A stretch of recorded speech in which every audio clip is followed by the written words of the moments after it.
Okay, you guys, we have a Auxbeam 8-gang relay harness, relay switch, whatever you want to call it, that we are going to be installing on my 2019 Ram 1500 Classic. So, can't lie to you guys, I kind of already opened it up myself, but we'll go through a little unboxing and then we'll get to the install here. So, I have to say, I think it was listed to 180 bucks. They had a discount code for 30 off, so 150 bucks. It comes packaged pretty nicely. We have a little instruction manual, all the stickers for your switches. Looks like here we have our battery connections, the actual switch panel itself that you're going to mount inside the vehicle, the actual relay itself that we're going to be mounting underneath the hood. Looks like these are going to be the wires that are going to be the harness that's going to connect the switch panel to the relay itself. Now, I went ahead when I was inside, I took the liberty of de-pinning this little connector that was right inside of here to make it fishing it through the firewall a bit easier. Just make sure that you take a photo of which order these go into this connector, because I'd imagine that's somewhat important. Have a bunch of self-tapping screws, some nuts, some washers, looks like an Allen key. This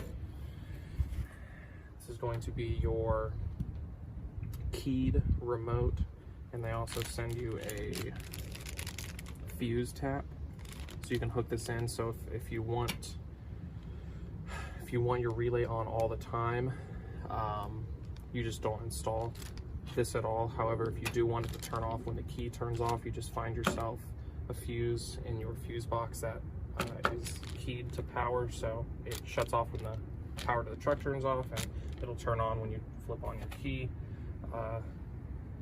Mounting bracket for the switch, another mounting bracket for the switch depending on how you prefer to mount it. A bunch of zip ties. You can never have enough zip ties. Go ahead and get this out.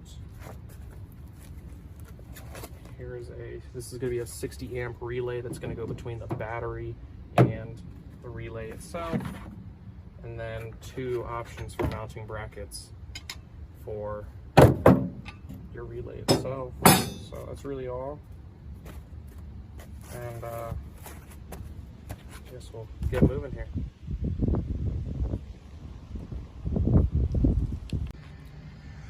So after quite a bit of deliberation and trying to figure out where I want to mount the relay box, I decided to mount it on top of my fuse box. I went ahead and made sure that it was in a location where the hood is still going to shut and there'd be plenty of clearance. Of course, double check the back side of here to make sure that I wasn't going to be going through a relay on the back side of there. And I guess being transparent here, I wanted to keep this nice and clean and tucked up, and I mounted the 60 amp relay here between the battery and the relay switches a little bit too close. As a matter of fact, too close to get the plastic cover on, so I had to do a little bit of trimming here on the plastic cover to get that to secure over top of all of this. But otherwise, I have my battery is kind of just tucked away there up to the relay, and then relay into, I guess, the other relays, however you want to say it. And then my negative terminal runs around, tucks behind here, comes out, and comes up to the negative terminal. Of course, while you're doing all of this, you want to make sure you have your negative all disconnected. And I also still have this relay open. Really just going to leave this relay open until I have some lights wired in, which you guys want to make sure to follow up for those installs. But otherwise, next step is going to be putting in the switch into this fuse box. I'm going to find a keyed fuse in here and use that fuse tap, and from there it's just wiring in through the firewall. I think I'm going to be going in right right through here where I have some kind of janky stuff going on here. This is for my exhaust cutout, so I'm gonna be going through there for the actual switch panel inside the truck. So I'll be back with you guys shortly here. So for anybody who hasn't done this before, which I guess you have because that's why you're looking at installing a relay, I find a coat hanger to be the absolute best, I guess, tool, if you could call it a tool. Get that coat hanger through. Here we have our cable that's going to connect to the back of our switch. Ran into the dash. Use some electrical tape, taped about 2 inches of it on there. Remember, I de-pinned that to make it a bit thinner so it fits through a little easier. And we are going to pray to the electrical gods that this comes on through nice and easily. Oh, and there we are. Now to repin it, hook it up. We'll get this all zip tied away so it's tucked up nice and neat. And rest of this project, at least as far as installing this goes, is going to be inside the truck.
Okay, so we have finalized the installation here. A little tip for everybody. The fuse tap they send you is actually a mini fuse tap, not a micro fuse tap. And the majority of the fuses inside of my truck here are the micro. So I just went into the auto parts store and got a micro fuse tap, and that's all done. I went ahead and tapped into the cigarette lighter fuse. I didn't want to mess with anything important like fuel pumps or ECUs, transmission, stuff like that. And I also decided on where to mount it inside of the truck. Went right here underneath the key. I was thinking, you know, potentially down into here or up here, but I kind of wanted to keep it nice and clean, which I think is the goal for most of us with installs like these. But you can see it is a keyed fuse, so it's off right now. Flip my key, there we go, we have power.